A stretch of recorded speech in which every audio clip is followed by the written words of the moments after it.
Alors, je vais donc essayer de partager avec vous mes réflexions depuis quelques années sur les questions de mobilité. Alors, j'ai changé un petit peu le titre qui était sur la feuille. Il y a à peu près pareil quand même, mais il y a une petite nuance sur laquelle je reviendrai tout à l'heure qui a son intérêt. Alors, bon, j'intitule donc ça, c'est le travail que je fais au fond, une prospective des changements de paradigme. Bon, après ce que vient de dire Anne, je crois que ce serait même plus la peine d'essayer de justifier ce titre-là, mais quand même, je vais au moins formuler mon interprétation de ça. Ça marche, oui. Alors, si aujourd'hui, au fond, la prospective s'intéresse au changement de paradigme, ça veut dire aussi qu'il s'agit moins aujourd'hui de regarder simplement des prolongements de tendance, que ces prolongements soient effrayants, c'est souvent le cas, ou qu'ils soient même optimistes pour certains en tout cas. La question des prolongements ne suffit plus. Voilà. Donc on a aujourd'hui à rentrer dans ce qu'on pourrait appeler un autre rapport au futur. Pour prendre une formule très triviale, si je puis dire, le futur n'est plus ce qu'il était. Il était quand même le progrès, enfin pendant longtemps, ou l'espoir du progrès. Aujourd'hui, bon. Donc un tout autre rapport au futur que je formulerai aussi de façon assez, avec des mots un peu simples comme ça. Il ne faut pas essayer simplement de prévoir, bien que prévoir, il faut aussi quand même de temps en temps. Il faut réouvrir le jeu, il faut élargir l'espace des possibles. C'est ça le travail aujourd'hui. Est-ce qu'on peut élargir, renouveler l'espace des possibles? C'est ça qui est même la question presque angoissante. Et pour en dire déjà tout de suite quelques mots, ouvrir le jeu ou réouvrir le jeu, à mon avis, ça comporte au moins deux facettes de cette ambition. D'abord, être attentif à ce qui est en train de naître. Voir ce que j'appelle le naissant. Voilà. Et c'est pas si facile, parce qu'il y a beaucoup de choses en train de naître. Et il faut à la fois les percevoir, et en percevoir, en comprendre les potentialités. Et deuxième facette, qui est d'ailleurs très liée, nous avons besoin, Anne l'a dit aussi tout à l'heure, de renouveler nos langages et de renouveler nos concepts. D'ailleurs, c'est à cette condition qu'on peut voir ce qui est en train de naître et en voir la signification. Alors, avant de tout de suite essayer de voir concrètement comment on peut le faire, pratiquement, un petit mot encore sur ce mot-là qui nous a envahis déjà, les changements de paradigme. C'est vrai qu'on entend ça beaucoup et c'est pas pour rien. Alors, deux petites remarques simplement. D'abord pour dire que ce mot-là, au fond, c'est un mot, un spectre assez large. Il peut signifier rupture ou disruption, comme on dit parfois aussi. Il peut aussi signifier transition. C'est encore un des mots qui circulent, transition écologique, énergétique. Transition, c'est déjà un peu moins brutal dans la formulation que rupture. Il peut aussi signifier un mot qui est encore moins brutal et qui est pourtant très intéressant, c'est la réinvention. Je trouve cette variété de sens importante parce que, au fond, on n'en est plus du tout à une idée de table rase, n'est-ce pas? C'était ça quand même, l'idéal révolutionnaire, pas seulement politique d'ailleurs. Donc on n'en est plus là. Il ne s'agit pas de faire table rase de l'existant, mais plutôt d'en prendre soin. Ce qui donne notre situation à la fois, comment être à la fois dans l'invention sans être dans la destruction. Voilà à peu près le contexte intellectuel.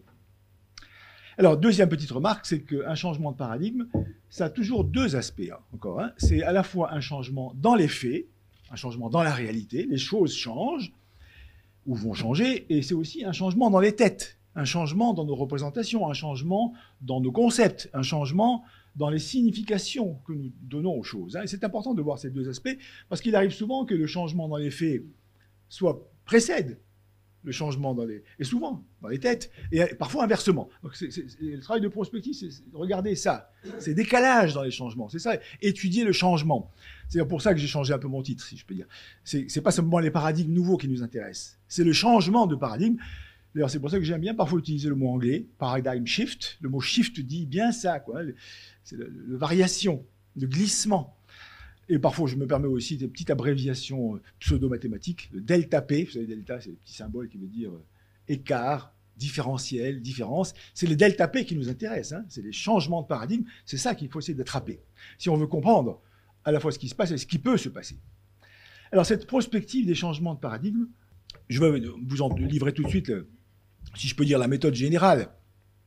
Puisque donc, la prospective telle que je la pratique et telle que je la comprends, c'est étudier les changements de paradigme, les détecter, les anticiper parfois. Parce que les changements de paradigme, ils sont à la fois en cours, en vue ou potentiels. Et on ne sait jamais trop, d'ailleurs, si c'est en cours ou en train de venir. Donc, les étudier. Alors, qu'est-ce que c'est que étudier un changement de paradigme? Eh bien, pour le résumer simplement, il y a toujours deux volets dans l'étude d'un changement de paradigme. C'est premièrement l'analyse critique du paradigme dominant, du paradigme en vigueur, du paradigme standard, pourrait-on dire.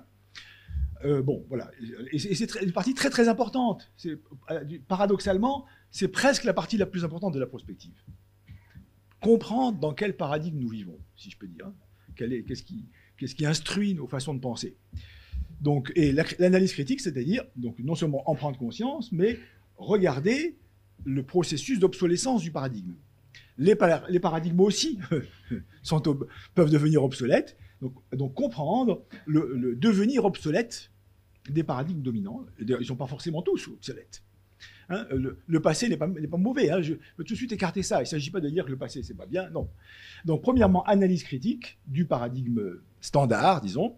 Deuxièmement, formulation, compréhension, et formulation, j'insiste sur le mot formulation, des paradigmes en train d'émerger ou potentiels. Alors, je reviens quand même sur ça. Il faut absolument faire les deux choses à la fois. C'est en même temps qu'on peut. C'est parce qu'on commence à voir le paradigme émergent qu'on peut bien comprendre le paradigme que nous quittons, disons. Hein. C'est vraiment toujours assez symétrique. Hein. Et c'est en effet par rapport au paradigme en vigueur qu'on peut comprendre ce qu'il y a de neuf dans ce qui vient. Voilà. Je ne vais pas rester plus abstrait plus longtemps, mais on reverra. Donc, j'utiliserai systématiquement cette espèce de pince là, hein, du delta. Et regardez à la fois le paradigme standard et le paradigme émergent. Alors, je vais essayer de vous présenter ça. Il y aura 4 volets. Bon, ça a l'air un peu long comme ça, donc je vais balayer ça assez rapidement. Le premier volet, ça sera quand même de voir en quoi y a-t-il changement de paradigme dans le cadre spatio-temporel de notre vie. Et par conséquent, le cadre socio-culturel, ce que j'appellerais la vie mobile.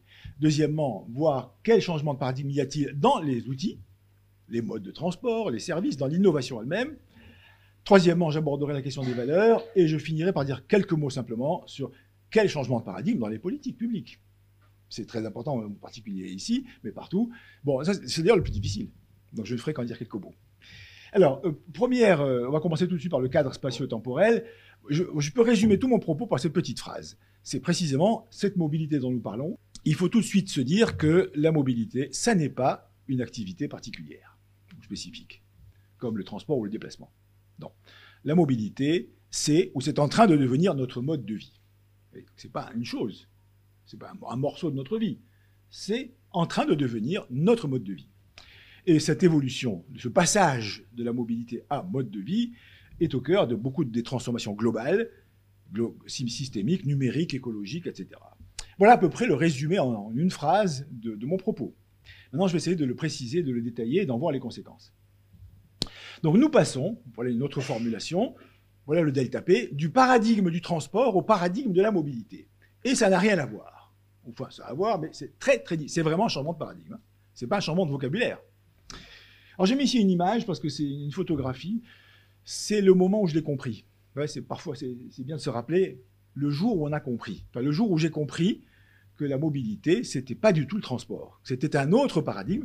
C'est vraiment un jour, enfin, j'ai l'air de faire ça de manière romantique, mais un jour, en me promenant dans une rue de Paris, je me rappelle bien où d'ailleurs, je vois l'enseigne d'un marchand de téléphone. Ça existe toujours d'ailleurs. Vivre Mobile, c'est l'enseigne d'un marchand d'un distributeur de téléphone mobile. Bon, Vivre Mobile. Et là, j'ai compris. J'ai compris que la mobilité, c'est pas un morceau de la vie. Le transport, le déplacement, c'est 1 heure par jour, disons. Ou c'est de temps en temps. C'est un bout de la vie. C'est des morceaux de la vie, des bons moments ou des mauvais moments, peu importe. La mobilité, il faut comprendre ça tout de suite. Et moi, je l'ai compris ce jour-là, c'est pour ça que je vous en montre l'image. C'est Vivre Mobile. Alors, je l'illustre également par ce petit bonhomme, qui était aussi le titre de mon livre, mais pour dire que ce nouveau paradigme, ce paradigme de la mobilité, justement, n'est pas centré sur les systèmes de transport, les outils du transport. Alors que le transport, quand même, il est centré sur ces outils. Ces trains, ces véhicules, ces voitures, ces avions, etc. Le paradigme de la mobilité, c'est la personne qui est mobile. Quand on dit mobile, mobile, c'est un adjectif de la personne, ou d'une société d'ailleurs, hein. C'est un attribut. On est mobile. Eh bien, première approche immédiate, simplement pour tout de suite rentrer dans le sujet, le centre de gravité du paradigme de la mobilité, c'est la personne mobile. Je l'ai baptisé homo mobilis pour lui donner un petit caractère, en latin ça fait mieux, hein. Et puis c'est un caractère presque anthropologique. Eh bien que ça fait longtemps que l'homme est mobile quand même. Mais on s'en rappelle un peu mieux maintenant. Et on va voir pourquoi. Et donc cette personne mobile, qui est le centre de gravité, ou qui est le focus du paradigme, il a un corps. Et la question du corps est extrêmement intéressante dans le paradigme de la mobilité, beau et très différente du transport. Quand je dis corps, je n'oublie pas le cerveau, qui est presque l'organe principal de la mobilité. Il a un corps, il a un cerveau, il a à l'autre bout, si je peux dire, des bonnes chaussures, ça fait partie, et entre les deux, il a un smartphone. Voilà à peu près un résumé simplificateur. Le smartphone qui est évidemment l'outil principal du paradigme de la mobilité. Il y a des gens qui n'aiment pas ça, certes, mais être mobile aujourd'hui, ça le compte. Alors cet homo mobilis, eh bien, en effet, c'est lui qui va utiliser tous les modes. Les modes de alors évidemment, parmi les modes aujourd'hui émergents, très curieusement, c'est la trottinette et le vélo. Mais enfin, voilà, l'homo mobilis, au fond, il va utiliser des voitures, des avions, des trains, qui sont en quelque sorte les bottes de 7 lieues d'homo mobilis. Hein. Mais le paradigme est focalisé sur lui. Alors, approfondissant, je vais essayer d'approfondir la compréhension de pourquoi c'est un changement de paradigme. Et pour bien l'appréhender, il faut encore un peu changer de mot, enfin, travailler encore ce mot-là. Le mot mobilité ne suffit pas, parce que bien souvent, le mot mobilité, on l'entend la plupart du temps d'ailleurs, comme malgré tout un synonyme modernisé de transport. C'est mieux, quoi. Hein. Voilà, tout le monde parle de mobilité, mais bien souvent, on entend quand même transport avec plus de multimodalité, avec des modes actifs, etc. Bon, c'est pas ça. Si on veut vraiment comprendre, il faut mieux parler, comme je l'ai montré avec l'image du vivre mobile, c'est la vie mobile qui est le vrai paradigme, hein. C'est pas la mobilité. C'est la vie mobile.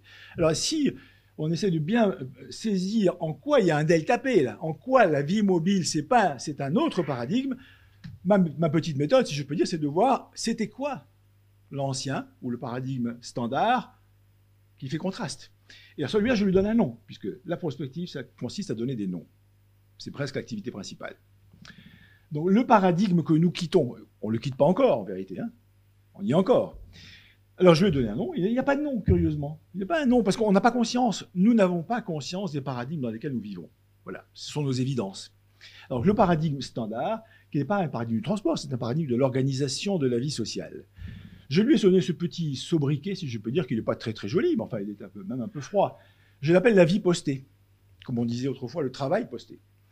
La vie postée, c'est très simple comme paradigme à comprendre. Hein. C'est une organisation sociale dans laquelle toutes les activités, j'irais même jusqu'à dire toutes les choses de la vie, absolument toutes les choses de la vie, se passent quelque part, ont lieu dans un lieu. C'est ça, voilà. On fait des choses quelque part.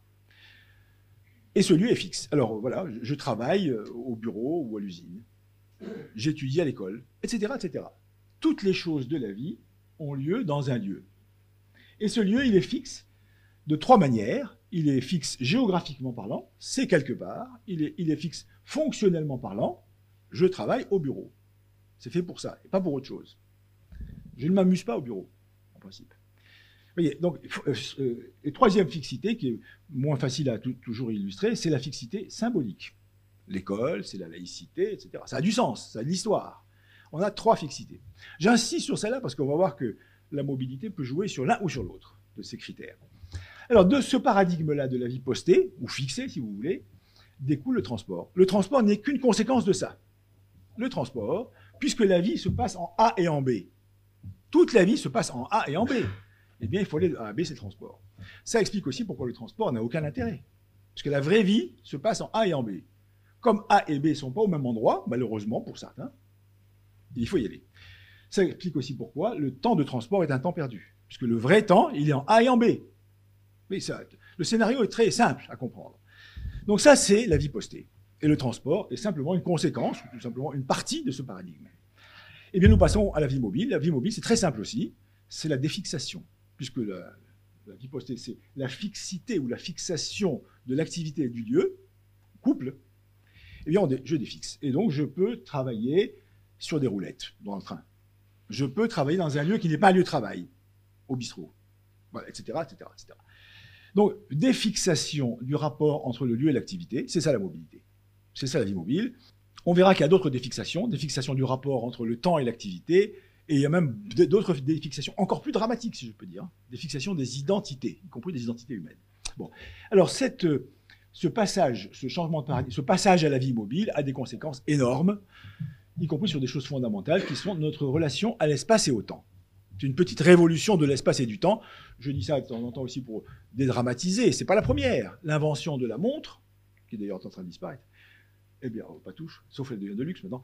L'invention de la montre, c'était une révolution de l'espace et du temps. Avant, on ne prenait pas de rendez-vous. Il n'y avait pas de mesure du temps, il n'y avait pas de mesure du travail. Enfin, la montre, c'est presque pire que le smartphone, si on peut dire. Donc, grande révolution que je vais un peu détailler, et révolution socio-culturelle qui porte sur le travail, le corps, le rapport aux autres, etc., etc. Alors, le temps, ça peut aller vite parce que c'est très clair maintenant. Il est très clair pour tout le monde qu'on ne perd pas son temps dans un TGV. Voilà, c'est un temps merveilleux. 1 heure de TGV, c'est pas assez. Paris-Strasbourg, je trouve que c'était un peu court, moi. J'ai pas eu vraiment le temps de finir mon PowerPoint, d'ailleurs. Donc, je trouve que c'était un peu court. J'aurais mieux aimé 3 heures. En tout cas, personne ne trouve que c'est du temps perdu. Que ce soit 1 heure ou 2 heures, c'est un temps tout à fait utile. Vous voyez. Et donc, on n'est déjà plus dans le transport. Le transport, c'est du temps perdu. Bon, et il y a beaucoup de conséquences. Un des exemples que j'aime bien, parce qu'il est moins évident, moins intuitif, c'est le temps d'attente a disparu. Voilà. Le concept d'attente. Hein. Attendre, j'attendais à mon bus. Voilà. Attendre son bus. Autrefois, j'arrive à l'arrêt de bus et puis j'ai pas la moindre idée s'il va arriver dans 3 minutes ou dans 50 minutes. Aucune idée. Ça s'appelle attendre. Hein. C'est souffrir. Patienter, qui veut dire souffrir, n'est-ce pas?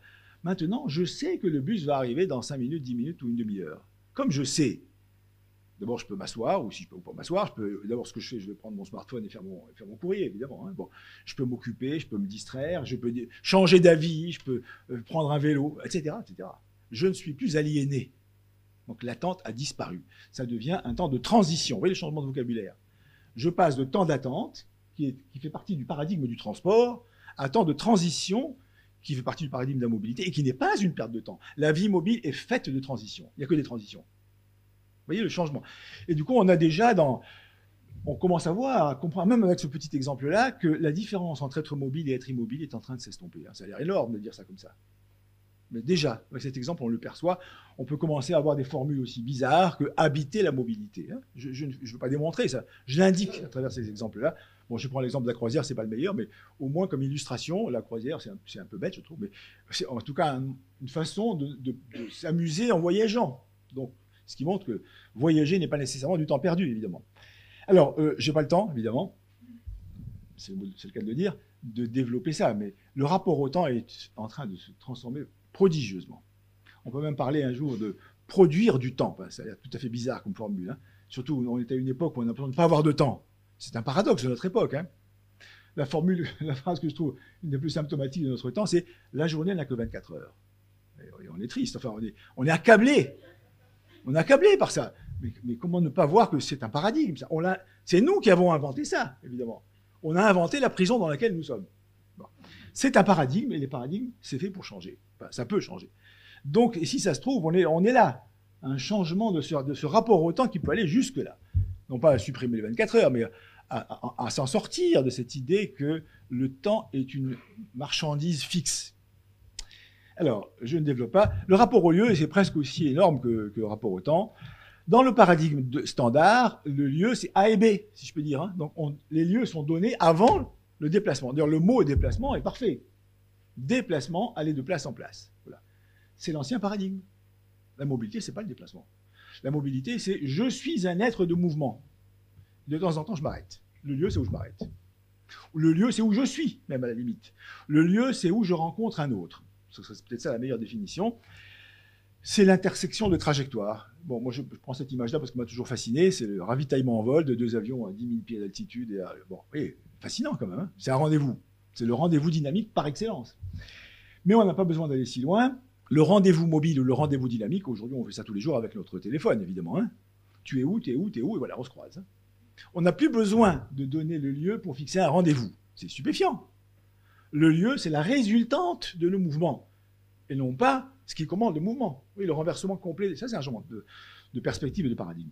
Alors de ce concept de lieu comme intersection de mouvements et non pas comme origine-destination, qui sont le vocabulaire standard des transporteurs, hein, eh bien de cette idée-là arrive à un concept tout à fait paradoxal. Et là où il y a du paradoxe, c'est là qu'il y a quelque chose de neuf qui émerge.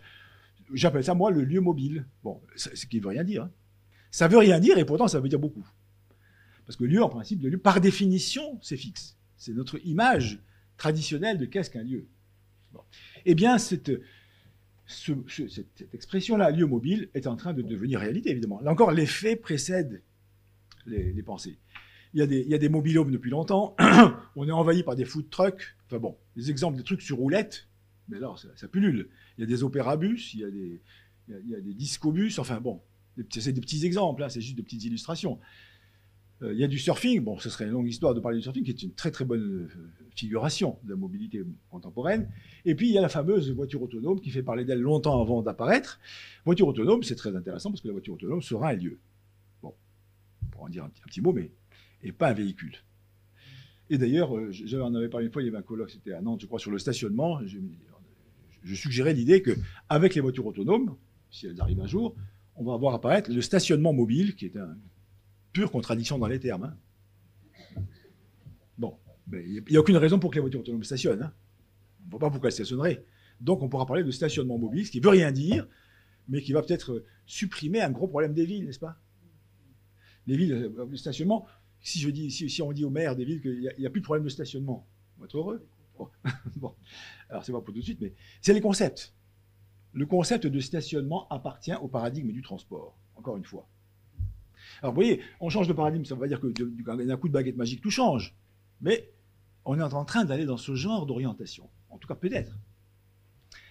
Alors bon voilà, donc des fixations, mes planches sont un peu trop chargées, mais voilà, cette défixation du rapport entre les lieux et les activités, vous allez trouver partout. Donc, alors par exemple, il y a ce mot qui a fait fureur depuis quelques années, les tiers-lieux. Les tiers-lieux, c'est tout à fait ça. Hein.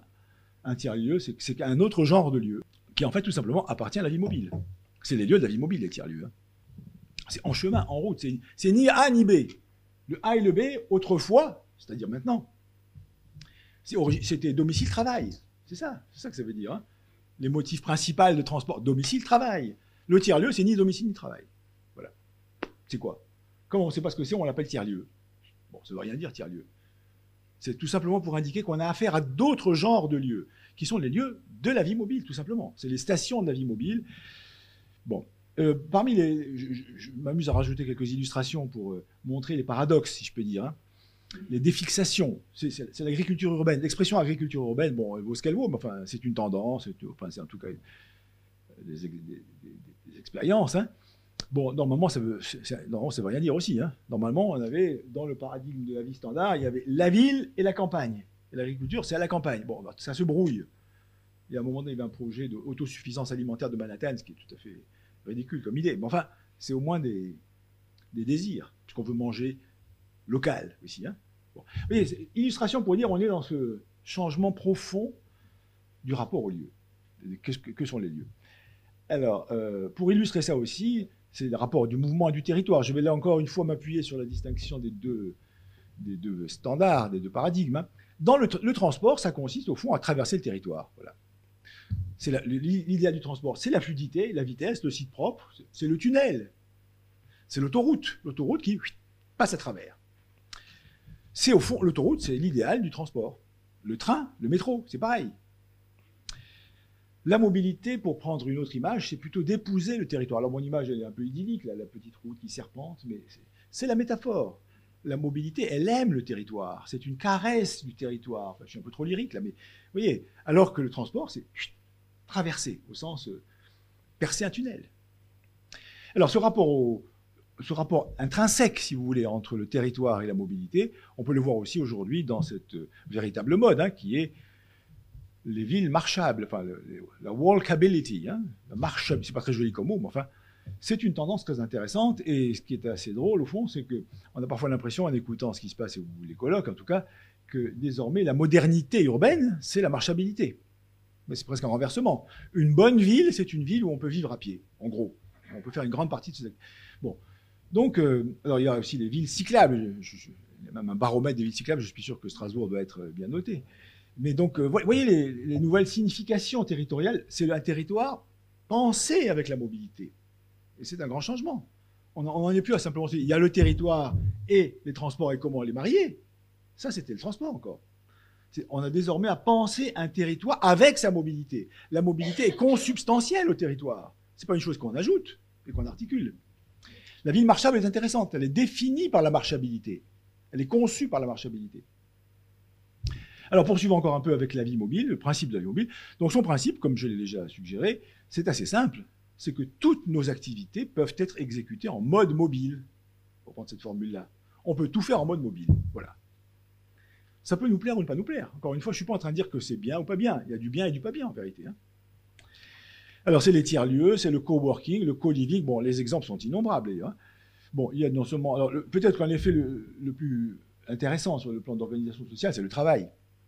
La mobilité du travail. Et c'est bien au-delà du télétravail, bien sûr. Hein. Bien au-delà. Donc, et ce qui est aussi à signaler, c'est que tous ces passages en mode mobile, ce n'est pas simplement une transposition, c'est une recomposition. Le travail mobile ne sera pas le même que le travail fixe. Il y aura du bon et du mauvais, encore une fois, surtout au début. Et voilà, et ça touche tout, ça touche absolument tout, l'enseignement mobile, le commerce mobile, évidemment, qui est déjà là et qui est, dans un premier temps, inquiétant, puisque ça veut dire aussi faire disparaître les petits commerces de centre-ville, au moins dans un premier temps. Mais tout ça est là. Il faut bien comprendre ces mutations et que ce n'est plus les mêmes choses. Ce n'est pas simplement on fait la même chose en mobile. Alors, dans la vie mobile, un des personnages principaux, je l'ai dit dès le début, c'est le corps. Et donc, nous voyons arriver cette problématique du corps mobile et elle est largement soutenue par la médecine. La médecine nous recommande, et même plus que ça, nous recommande vivement de marcher 10 000 pas par jour. Alors ça change tout. Donc la mobilité, ce n'est pas fait pour aller quelque part. C'est fait pour être en bonne santé. Mais changement de sens de la mobilité.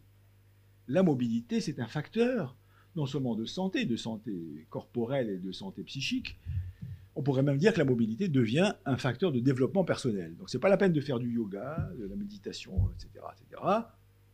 Faites de la mobilité. On a toujours considéré que le transport est un facteur de développement social, de développement urbain, de développement économique.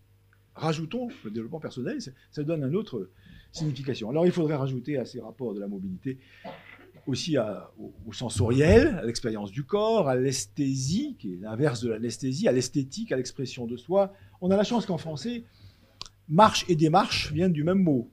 C'est intéressant, et encore une fois, la langue vient toujours à notre secours. Il n'y a pas de marche sans démarche. C'est intéressant. Et la démarche, c'est une expression, c'est un style personnel. Vous voyez, on voit déjà le rapport culturel à la mobilité qui peut s'introduire même à travers ça. Alors bon, je ne résiste pas au plaisir quand même de vous présenter cette chose que j'ai découverte sur Internet, évidemment. Un designer a inventé une machine à dormir debout. Voilà. Donc, je ne sais pas si ça marche, ni si ça existe, mais parfois l'imaginaire suffit. Bon, c'est amusant simplement pour dire qu'en effet, même marcher, on peut même dormir en marchant, mais le plus intéressant, je le prends comme plutôt image provocatrice, c'est que c'est intéressant, ça sera intéressant d'étudier les états de conscience de la mobilité. On ne médite pas, ou on ne sommeille pas, ou on ne pense pas de la même façon à vélo, ou dans un train, ou dans un avion. Je suis sûr qu'il y a des formes de méditation à vélo. Il y a des formes de méditation en avion. Et ce n'est pas les mêmes. Donc, quel genre de méditation sont associées aux différentes formes de mobilité? Vous voyez, puisque tout devient mobile, la méditation aussi. D'ailleurs, en cherchant un peu, j'ai trouvé un studio de méditation mobile. Ça existe, enfin ça existe sur Internet en tout cas. Bon, c'est une espèce de bus où on médite. Bon, pourquoi dans un bus, vous me direz? Ben, pourquoi pas. Vous voyez, cette question, même la question de la méditation peut rentrer en résonance avec celle de la mobilité, et donc étudier les différentes formes d'état de conscience associées à la mobilité, ça fait partie également du fait que la mobilité devient notre vie, devient notre mode de vie. Alors, je passe au deuxième volet des changements de paradigme, celui des outils. Des outils, des services, même des infrastructures. Bon, et ça s'adresse évidemment à ce qui est, au fond, l'un des outils principaux dans le monde du transport et de la mobilité, ce sont les modes de déplacement.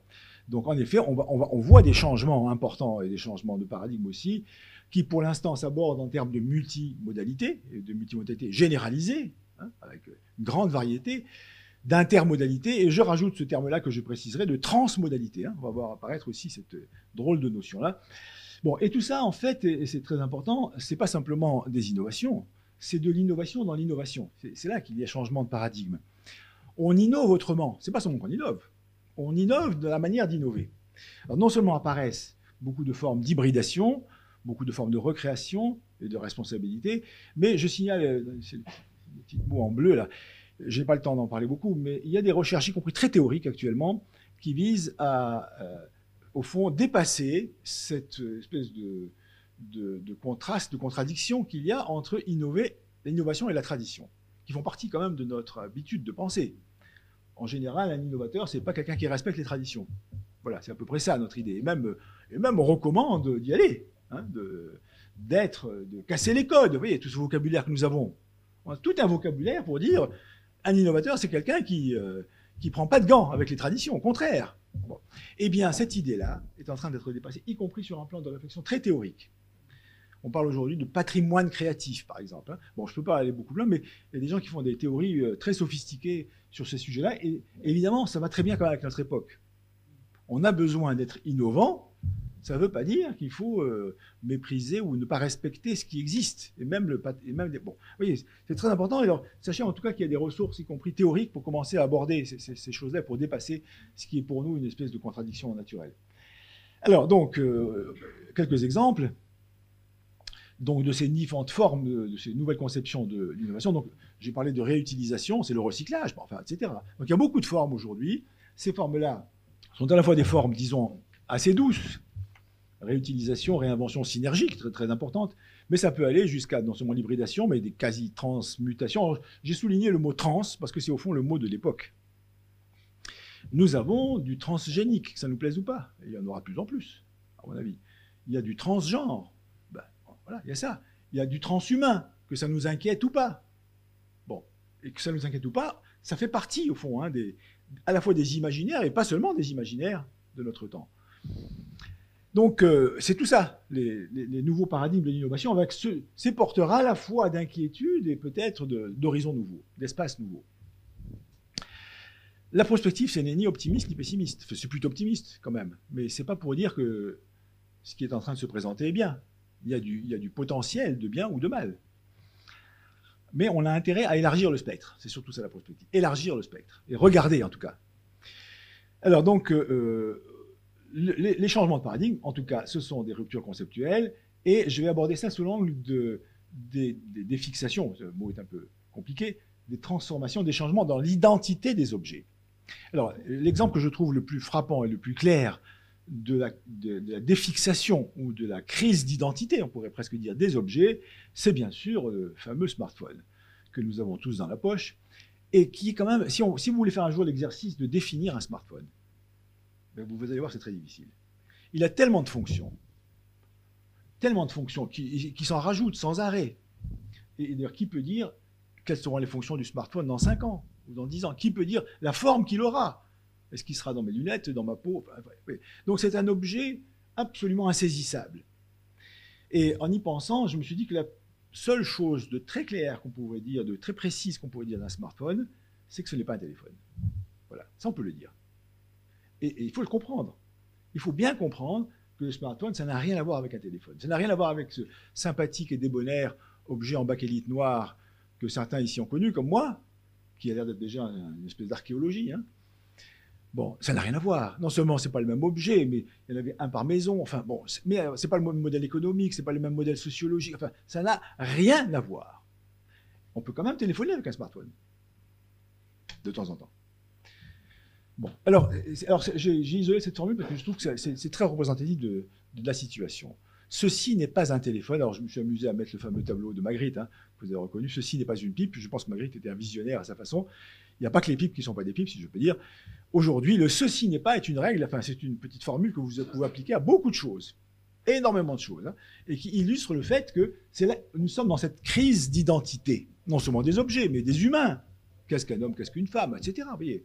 C'est même assez troublant tout ça. Hein, nous sommes là-dedans. Alors il faut au moins le voir et savoir qu'est-ce qu'on peut en faire. Alors, je vais donner un exemple plus proche de nous, mais qui malgré tout est très intéressant, de rupture conceptuelle, de changement d'identité. Alors, je vais l'aborder tout simplement avec un petit néologisme, une fabrication que j'ai éprouvé le besoin de faire il y a quelques années. Ce mot qui est tout à fait, il est même pas beau, hein, il est vilain, le TPI. Il a pour seul intérêt d'être, encore une fois, un oxymore, ou un oxymore apparent, un paradoxe. Le transport public individuel. Donc là, encore une fois, ça ne veut rien dire. Puisque le transport public, c'est par définition ce qui n'est pas individuel. Bon, alors, si on part comme ça, le transport public individuel, alors, simplement, malheureusement, ou heureusement, ça existe. L'exemple, moi, qui m'avait frappé, c'était il y a déjà, ça paraît déjà très vieux tout ça, l'apparition du Vélib. Le Vélib, c'est public, c'est un système public, un financement public, une gestion publique, il n'y a pas de doute.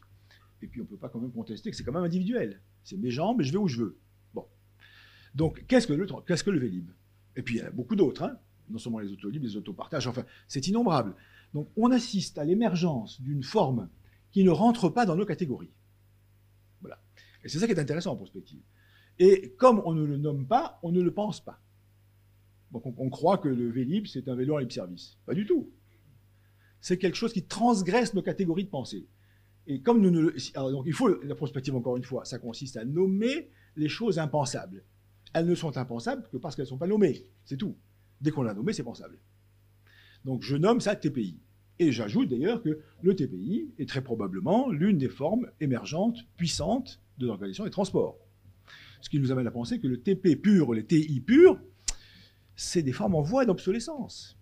Et c'est un peu cruel de dire que le transport public est en voie d'obsolescence. En tout cas, considéré comme exclusif, comme séparé, ce qui a été longtemps le cas, et même comme hostile au transport individuel. Le transport individuel, lui aussi, est en voie d'obsolescence. Hein. Bon, je ne veux pas pousser trop cette... Mais quoi qu'il en soit, le TPI, c'est un bon exemple d'un objet. Alors, je garde bien cette expression TPI, simplement en soulignant que ça ne veut rien dire dans nos catégories habituelles. Et le travail de prospective, c'est d'identifier des concepts pour lesquels on n'arrive pas à mettre la main dessus et à les nommer. Alors, en fait, le TPI, on peut le considérer aussi, une façon de le voir, comme une hybridation. C'est l'hybridation du concept de transport public et du concept de transport individuel. Cette hybridation devient un procédé très général dans beaucoup de domaines de transport et d'ailleurs dans d'autres domaines.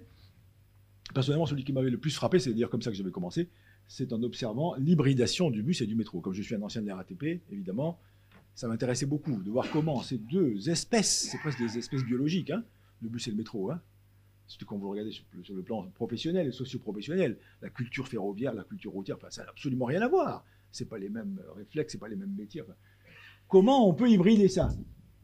Eh bien, les Brésiliens l'ont fait. Je dis Brésiliens parce que c'est quand même le pays du métissage, qui a le génie de l'hybridation. Eh bien, voilà. Et donc, c'est au Brésil, et ça s'est beaucoup développé, qu'on a inventé ce qui est aujourd'hui devenu le BHNS. À mon avis, c'est un très mauvais nom parce que ça gomme le métissage. BHNS, on dirait que c'est un bus. Or, c'est pas un bus. Enfin, si on comprend. L'intérêt de cette invention-là, c'est que c'est ni un bus ni un métro. C'est à la fois un bus et un métro. C'est un être nouveau.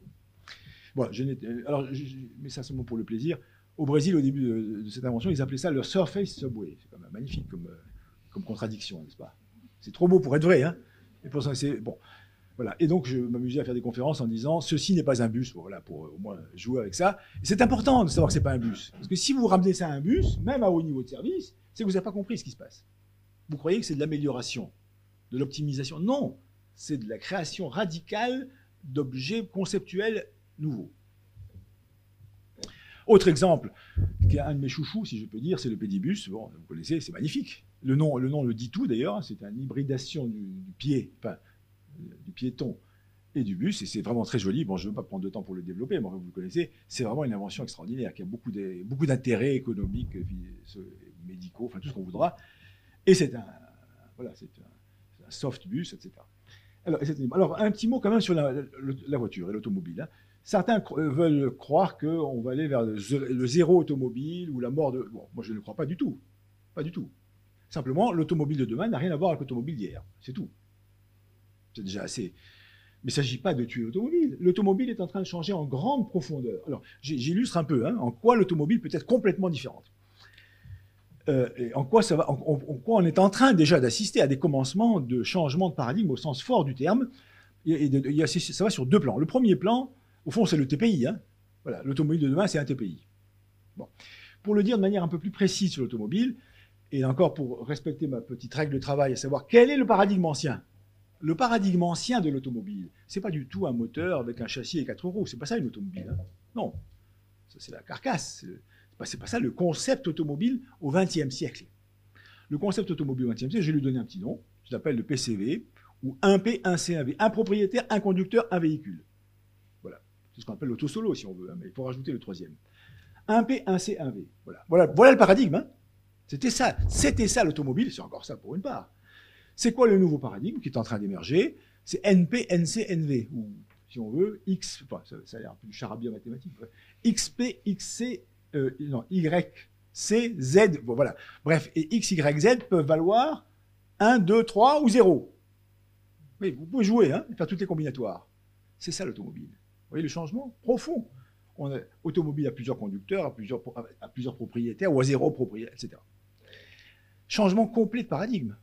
Et ça, donc, elle ne va pas disparaître. Elle va devenir simplement complètement différente du 1P, 1C1V qui a dominé la deuxième moitié du XXe siècle et seulement. Deuxième changement de paradigme pour l'automobile. On va dépasser le véhicule, cette fois. Vous voyez, parce qu'un véhicule, c'est un instrument pour aller A à B. Encore une fois. C'est-à-dire, c'est un moyen de déplacement. C'est ça, un véhicule. Eh bien, je prends deux exemples. Avec l'émergence de la voiture autonome, comme je l'ai suggéré tout à l'heure, puisqu'on ne conduit pas, on va faire plein de choses. Je ne sais pas quoi, d'ailleurs. Enfin, au fond, on peut très bien se figurer la voiture autonome comme un lieu qui bouge. On va y travailler, regarder les cinémas, enfin, je ne sais pas ce qu'on y fera, peu importe. Quelle différence avec un lieu? C'est un lieu qui bouge. Donc, le premier futur de l'automobile, le lieu mobile. Et la voiture autonome s'y prête largement. Deuxième avenir de l'automobile, le corps mobile. Bien sûr, le corps, d'ailleurs, la frontière entre un corps équipé d'un exosquelette et l'automobile réduite à l'exosquelette, déjà, vous voyez que la frontière commence à devenir un peu mince. Hein. Donc, c'est une façon aussi de voir. D'ailleurs, en vérité, le corps mobile, c'est ça. Étymologiquement parlant, c'est ça qu'on devrait appeler l'automobile. Hein. Si automobile veut dire mobile par soi-même, enfin, au plan étymologique, hein, alors c'est le corps. Et le corps avec des roulettes, avec tout ce qu'on voudra. Hein. Et donc, l'émergence des trottinettes, dont on peut dire tout ce qu'on veut, mais enfin, ce n'est qu'un jalon parmi d'autres sur le chemin du corps mobile, qui ne va pas s'arrêter là, évidemment. Hein. On va avoir des tas de formes du corps mobile, et c'est ça une des manières. Donc, vous voyez, il y a deux formes d'avenir possibles. Simplement, dans ces deux formes-là, il n'est plus question de véhicule. Si véhicule, c'est cette espèce de coque qui nous permet de nous déplacer d'un point à l'autre. Voilà, je vais un peu vite, hein, mais c'est pour montrer qu'il ne s'agit pas de supprimer l'automobile. Vous voyez, le rapport entre l'automobile de demain et l'automobile d'aujourd'hui, c'est comme entre le smartphone et le téléphone en bakélite. Voilà, c'est à peu près pareil. Hein. C'est une analogie. Hein. Ça n'a rien à voir. Et pourtant, c'est l'héritier quand même. Bon, voilà, tout ça, ça nous ramène un peu à la question de la marche, que je trouve qu'il est... Voilà, et j'aime beaucoup la marche. Simplement, la marche, encore une fois, il faut elle aussi la considérer comme une chose innovante. C'est pas la bonne vieille marche, si je peux dire. Hein. Enfin, il ne s'agit pas de protéger le piéton. Bien sûr, il faut le protéger parce qu'il est vulnérable, hein. Mais ça va bien plus, c'est bien plus que ça. La marche, c'est l'avenir de la mobilité. Pas pour. Alors, j'aime pas le mot piéton, parce que piéton veut dire que c'est un mode parmi d'autres. C'est pas un mode parmi d'autres. Le charme de la marche, c'est qu'on peut prendre le métro avec ses pieds. Enfin, on rentre dans tous les autres modes avec son corps. Vous voyez, c'est un intramode en quelque sorte. Hein. C'est ça la grande vertu de la marche. C'est pas un mode. C'est tous les modes. J'appelle ça parfois, pour prendre une métaphore biologique, la cellule souche de la mobilité. Hein, c'est ça et c'est pour ça que la marche a un potentiel énorme. En fait, c'est pas la marche, c'est le corps mobile. Le vrai concept, c'est pas la marche. Alors, on peut parler du corps augmenté, on peut s'inquiéter ou se réjouir des hybridations hommes-machines, etc. Tout ça fait partie. D'ailleurs, nous sommes déjà hybridés. On a déjà des chaussures. On n'est pas né avec des chaussures. Hein. Donc, voilà, ça ira de plus en plus loin. On a un smartphone qui est... Le smartphone, c'est un équipement corporel. Hein. J'insiste sur le smartphone parce que parfois, on croit que c'est...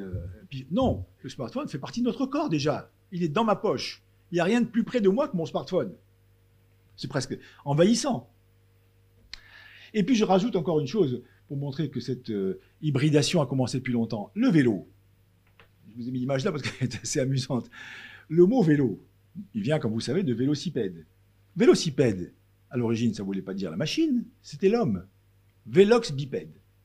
Le vélocipède, c'était le bipède véloce. C'était pas la machine. C'était l'homme augmenté. D'ailleurs, on le voit très bien sur cette image. Les premiers vélos n'avaient pas de pédalier. Donc c'est vraiment un homme qui marche. Oui, là, plutôt. C'est l'homme qui marche avec des roues. C'est vraiment un homme augmenté, tout simplement, avec les moyens de l'époque. Hein. Donc on est là et on continuera. Nous sommes, et dans des vélox bipèdes, il y en a de plus en plus. Hein. On peut s'aider avec la marche nordique, les cannes, etc. Les formes sont innombrables. Et vous voyez en quoi la marche le corps mobile est un support d'innovation extrêmement intéressant. Et il y en aura de plus en plus. Alors, je vais presque finir avec les hybridations. Les hybridations, quand même, futures les plus intéressantes, en tout cas les plus frappantes. Pas les plus intéressantes, les plus frappantes, ce sera bien sûr quand même les hybridations du virtuel et du réel, ou du physique. Bon.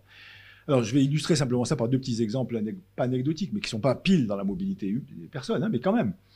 Bon, la première fois, là, encore, je raconte ça de manière un peu autobiographique, c'est pas ça, parce que c'est bien de voir à quel moment on comprend, et comment on comprend. Ce n'est pas un phénomène abstrait, comprendre. Il y a un jour où vous comprenez quelque chose. Un jour, j'ai compris ça, ce phénomène d'hybridation. J'étais c'était un stage, je crois, et c'était dans un hôtel, et on m'a fait jouer au tennis. Au tennis avec la Wii de Nintendo. Je ne sais pas si vous avez déjà fait ça. Moi qui ne suis pas du tout sportif, j'ai joué 10 minutes et j'étais en nage. J'étais essoufflé, enfin bon. Et je me suis dit, c'est pas virtuel. Enfin, c'est très physique. Vous voyez, donc j'ai fait l'expérience que c'était très physique. Et évidemment, comme il n'y a ni raquette, ni balle, ni terrain, ni rien du tout, c'est très virtuel. Donc qu'est-ce que c'est? Comme j'ai l'esprit à me poser des questions, je me dis, qu'est-ce que c'est? C'est quoi ce truc-là qui n'est ni physique ni virtuel, qui est physique et virtuel? Je ne peux pas dire. Vous voyez. Et quand on est devant un inconnu conceptuel, ça n'a pas de nom. Dire que on peut dire réalité augmentée, ça ne veut rien dire. On peut dire aussi virtuel augmenté si on veut. Bon.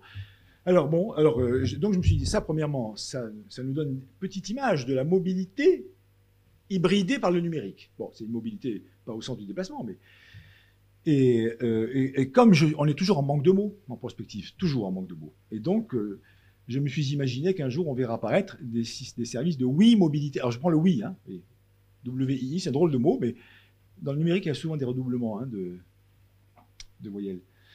Donc le Wii, pour moi, est devenu, dans mon petit jargon personnel, l'indicatif, le nom de cette chose impensable, qui sont des hybridations intimes. Je dis hybridation au sens, c'est pas que vous ajoutez un truc à l'autre. Hein. Vous créez avec deux choses une troisième qui n'est ni l'une ni l'autre. Et qui est impensable, parce que vous ne pensez qu'avec les catégories des deux points de départ. Voilà. Alors, deuxième exemple encore plus intéressant peut-être, bien qu'il soit moins humain, c'est ce qu'on appelle l'imprimante 3D. Alors, l'imprimante 3D, ça aussi, on commence à s'y habituer déjà. Mais qu'est-ce que c'est? Est-ce que c'est du transport? Bon, après tout, il y a un objet qui n'était pas là et qui est là. Il a fallu l'amener. Bon. Pourtant, bon, vous voyez, on ne sait pas comment nommer ça. C'est physique puisqu'il y a un objet. Bon. Qu'est-ce que c'est? Bon, je ne sais pas. Alors, on appelle ça imprimante 3D. Et encore une fois, on a ce phénomène de donner des noms inadéquats aux choses nouvelles. Ce n'est pas une imprimante. Bon. Qu'est-ce que c'est? On ne sait pas. Et c'est ça qui est intéressant, c'est qu'on ne sache pas. On a l'émergence de formes impensables de mobilité qui croisent le physique et le virtuel. Et ça, c'est porteur d'avenir, c'est des métaphores au moins. Hein. On a vu à travers ces exemples-là que la multimodalité croît et embellit, bien sûr. Hein. Et donc, il faut parler d'une multimodalité généralisée, de l'intermodalité qui va avec et d'une transmodalité que j'ai abordée. Je mentionne ça à ce moment-là de mon exposé simplement pour mentionner que cette question de multimodalité, il faut la prendre désormais comme un principe quasiment d'écologie urbaine. Une ville est faite de beaucoup de modes. L'écosystème urbain aime la diversité de mobilité, de même que l'écosystème naturel aime la biodiversité. Je crois que c'est très important.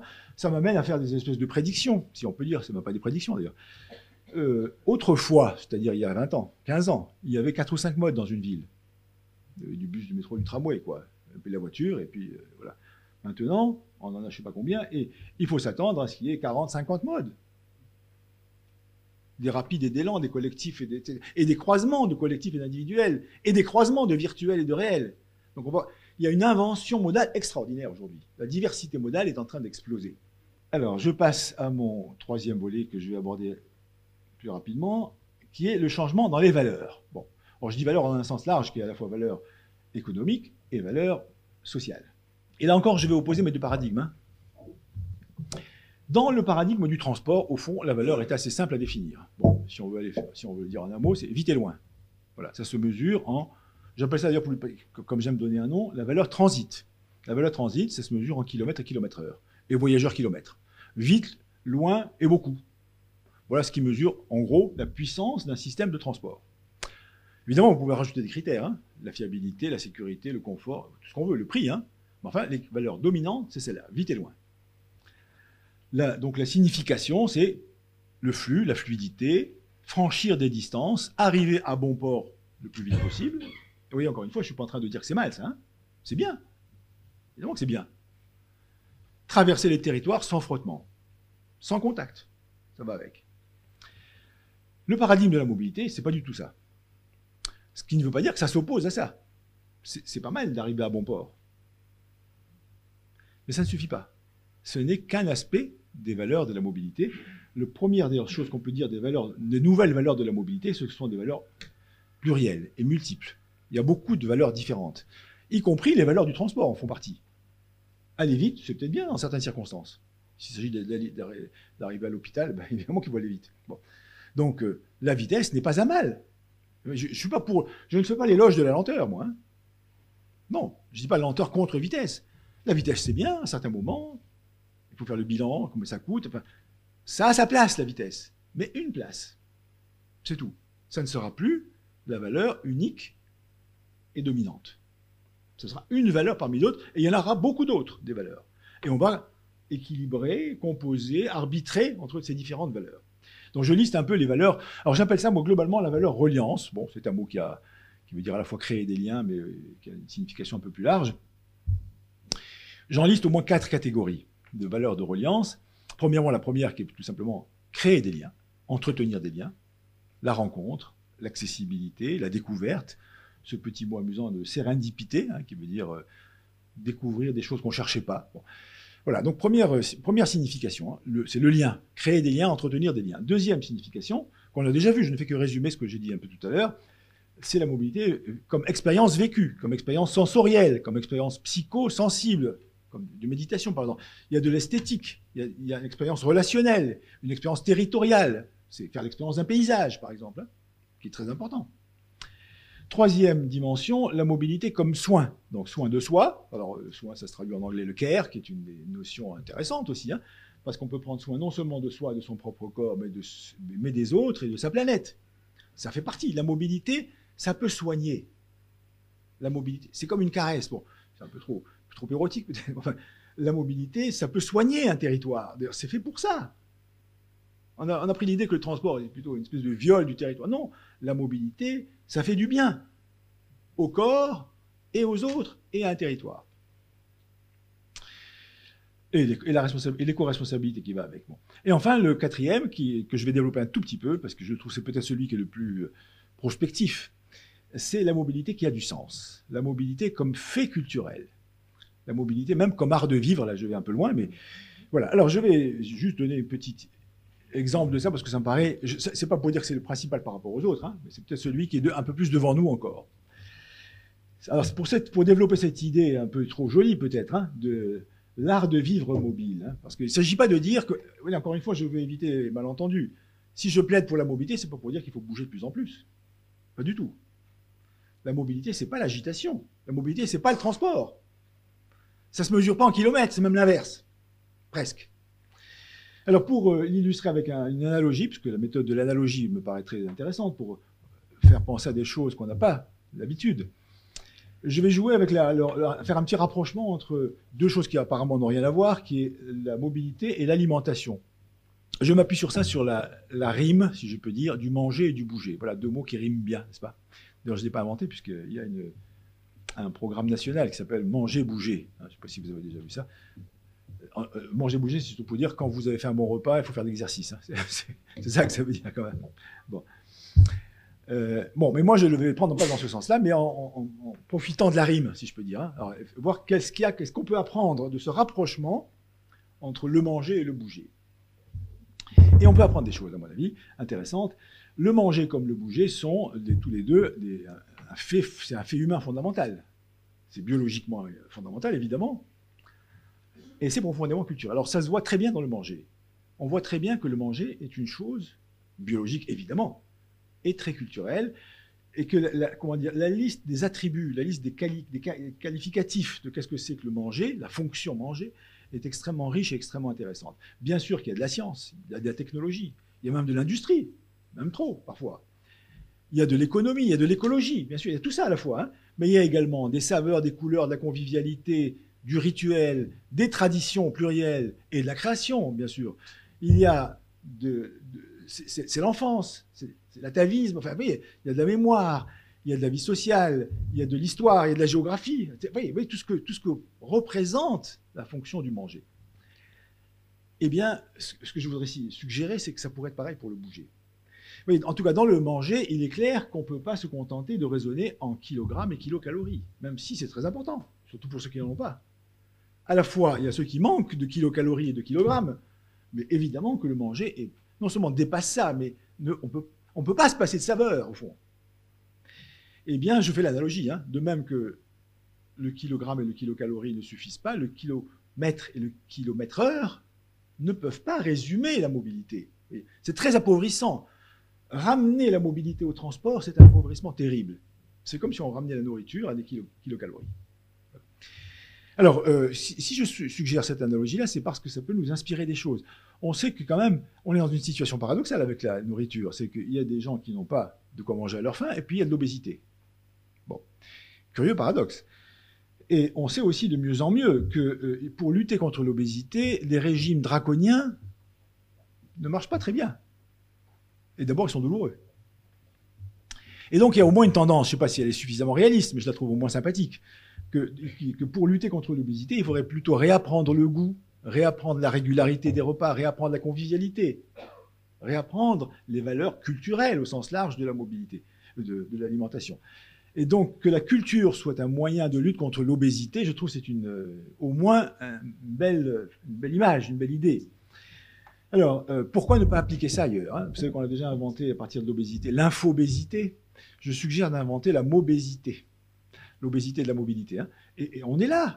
Il y a trop de mobilité. Enfin, il y a trop de transport, plus exactement. C'est clair et net. Je ne sais pas si vous connaissez ce chiffre qui toujours me stupéfie. Il y a, paraît-il, à chaque instant, 1 million de personnes en l'air, pas dans les avions. 1 million. Ça dépasse l'entendement. Bon. Et je ne parle pas de combien il y a de personnes en train, en bus, en voiture, etc. Bon. Il est clair que l'accroissement du déplacement, des kilomètres, ne peut pas continuer. Donc il y a bel et bien une obésité mobile, une mobésité. Bon. Voilà. Et donc, peut-on s'inspirer d'une approche par la saveur, par la culture, par la convivialité, par le sens, pour réguler l'obésité, et pas seulement par la morale, la restriction ou le prix ou la taxe, qu'on fera aussi d'ailleurs. Voilà, et je fais encore un dernier jeu de mots. Je crois que c'est Jean-Pierre Coff qui avait inventé ça, la malbouffe. N'est-ce pas? C'est bien dit, hein? C'était bien dit. Eh bien, ne sommes-nous pas en état de malmove? Bien entendu, quand on voit les embouteillages, les RER bondés, enfin, etc. Et ce qui en manque aussi, hein?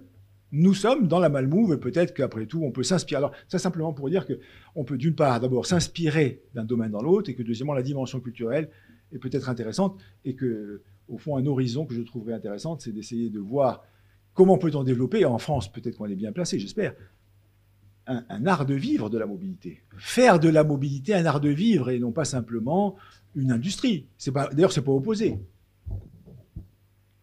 Voilà, je vais finir simplement avec une petite évocation sur la question des politiques publiques, des stratégies, de la RSE. Je ne sais pas si certains ont suivi ça, mais il y a une loi qui a été votée en mai 2019, la loi Pacte sur les entreprises, qui introduit une notion très intéressante, c'est le fait que les entreprises peuvent, si elles le veulent en tout cas, se doter d'une raison d'être.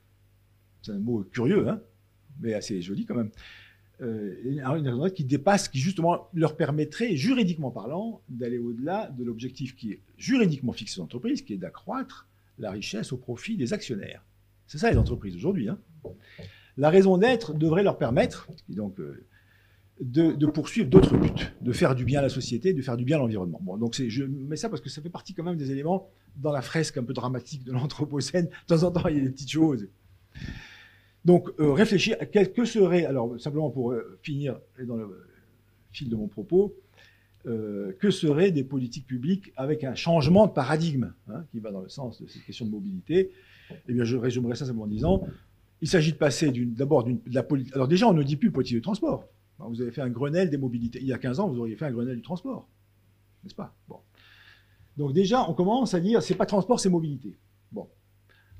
À mon avis, il faut non seulement prendre le mot mobilité dans un sens encore plus fort, mais il faut passer peut-être, mais ça c'est des mots pour l'instant, je ne savais pas comment les charger de sens de manière trop précise, à une politique de la vie mobile. Ce serait ça. Qu'est-ce que c'est une politique de la vie mobile, hein, qui s'intéresse non plus seulement au transport, mais au bistrot, enfin, bon, au sens où les bistrots font partie de la vie mobile, enfin les bistrots, les parcs, les jardins, les bibliothèques, c'est ça la vie mobile. Hein. La vie mobile, c'est pas du tout le transport. Et c'est même l'aspect, je dirais pas le moins intéressant, mais c'est l'aspect au fond de réparation.